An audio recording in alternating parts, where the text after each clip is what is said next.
Hello and welcome to episode 3 of VHS Corner. And you find me here in the corner.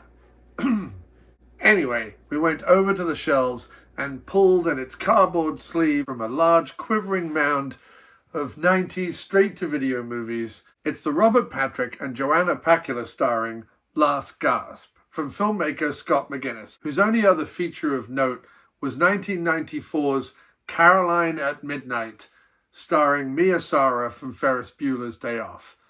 And is it just me, or does Caroline at Midnight sound like some sort of 1970s country song? Well, she was Caroline at midnight, but by Sunday morning they called her the pastor. You know, something like that. That was Caroline at Midnight by old Checky Flex. Why is the country singer called Checky Flex? We don't know, but he is. Anyway, Last Gasp from 1995 is what I like to kind of call kitchen sink filmmaking, by which I mean they've tried to put everything in there but the kitchen sink and hope that at least some of it, in part, works. And just like Demon Stone from episode 1, this movie also features spirit possession from a native people. In this one, at least Robert Patrick actually deserves what's coming to him. He does hire some thugs to completely massacre a group of indigenous peoples of Mexico, and when one of the chiefs fights back with a lethal bow and arrow blow, in his scuffle with Patrick before he dies, his last gasp passes his vengeful spirit onto Patrick, who is then forced to don tribal eye makeup that wouldn't look out of place at a Doctor and the Medics reunion concert, and then scurry around in a loincloth, killing mothers with abandon.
At one point, he kills Joanna Pacula's husband, but I think her husband was already missing, right?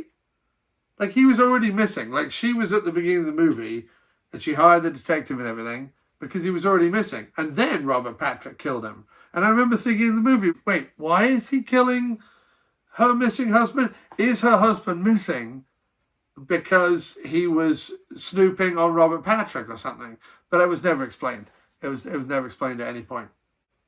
But anyway, Joanna Pacula's husband, I think he was already missing because the sleazy, lazy, and useless detective with the floppy fringe and the Tarantino suit and tie, who I'm sure was already looking for the guy, is able to then tie him to Robert Patrick by some spurious means. It's got something to do with an impound car lot, but I can't tell you exactly why.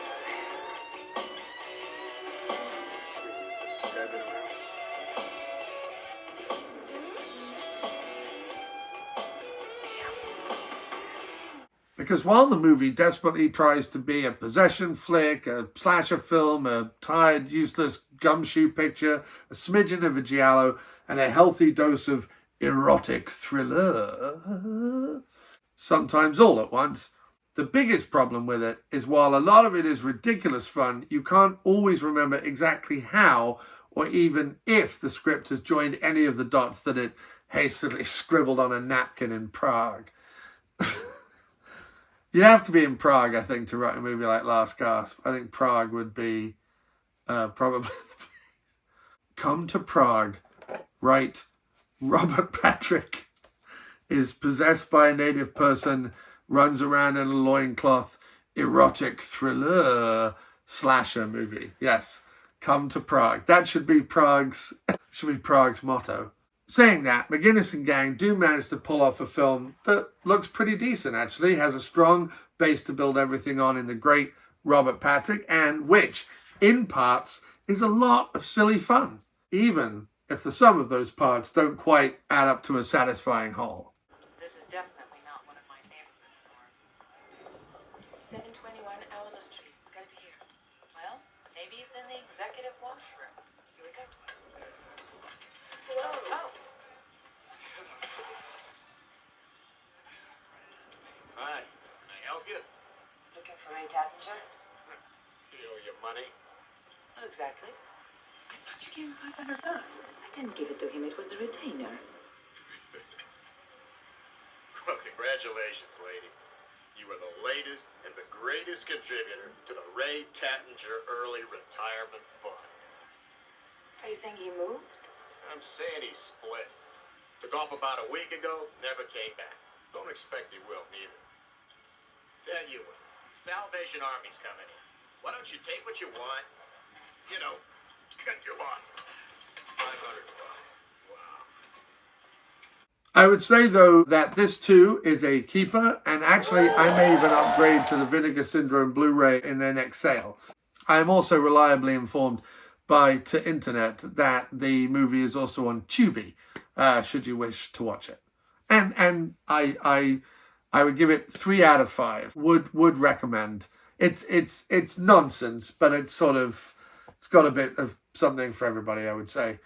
Thanks so much for watching. Don't forget to thwack that subscribe button and tickle a few likes, maybe, before you head over to the next YouTube video of 3 Dutch clog dancers falling into a canal while an elephant in the foreground slowly poops on a baby.